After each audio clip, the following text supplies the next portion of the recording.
माननीय प्रधानमंत्री जी, आपसे सादर अनुनय है, हिमाचल में स्वच्छ और हरित ऊर्जा विकास को समर्पित 2 महत्वपूर्ण जल विद्युत परियोजनाओं देवथल चांजू और चांजू 3 का शिलान्यास करने के लिए आप सबकी तालियों के साथ दोस्तों संपूर्ण भारत के संकल्पों को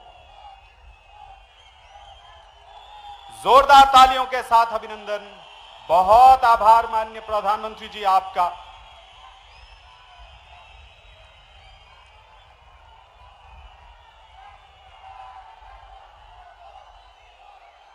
संपूर्ण भारत के संकल्पों को सफलता का नया आसमान देने के लिए माननीय प्रधानमंत्री जी हम सब आपके आभारी हैं। और अब पेश है Himachal Pradesh power corporation limited द्वारा तैयार की जाने वाली इन परियोजनाओं पर आधारित एक लघु वृत्त चित्र।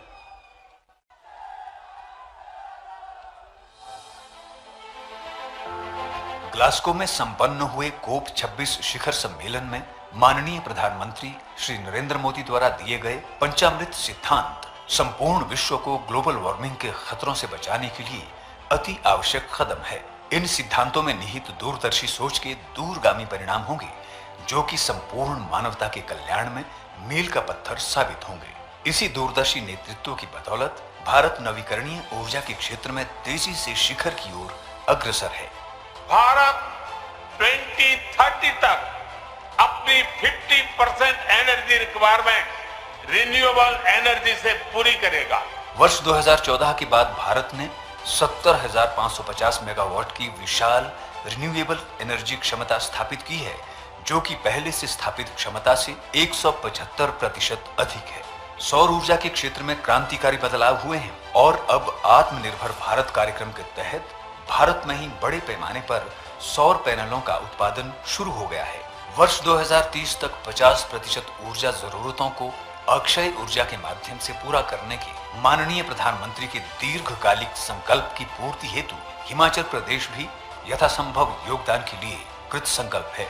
इस वर्ष की शुरुआत में घोषित ऊर्जा नीति अक्षय ऊर्जा की विभिन्न स्रोतों के दोहन को प्रोत्साहित कर 2030 तक 10,000 मेगावाट अतिरिक्त ऊर्जा क्षमता स्थापित करने का लक्ष्य रखती है। इसी कड़ी में Himachal Pradesh power corporation limited Chamba जिले में 48 मेगावाट की चांजू 3 और 30 मेगावाट की देवथल चांजू जल विद्युत परियोजना पर कार्य शुरू करने के लिए तैयार है। इन परियोजनाओं के माध्यम से प्रदेश में लगभग 1,000 करोड़ रुपए का निवेश होगा।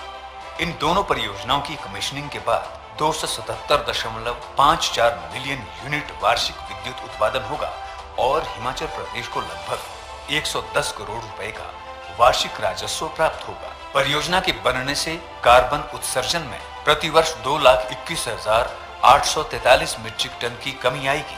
परियोजना निर्माण में लगभग 8,76,000 मानव कार्य दिवस सृजित होंगे। पर्यावरणीय प्रभावों को और कम करने के लिए परियोजना स्थलों तक श्रम शक्ति और निर्माण सामग्री को ले जाने के लिए रोपवे प्रणाली का प्रस्ताव है जिससे पारंपरिक सड़कों की आवश्यकता और पेड़ कटान की आवश्यकता समाप्त हो जाती है। परियोजना प्रभावित क्षेत्र में संरचनात्मक विकास के लिए स्थानीय क्षेत्र विकास निधि में परियोजना लागत का 1.5% यानी 10 करोड़ 23 लाख रुपए खर्च किया जाएगा।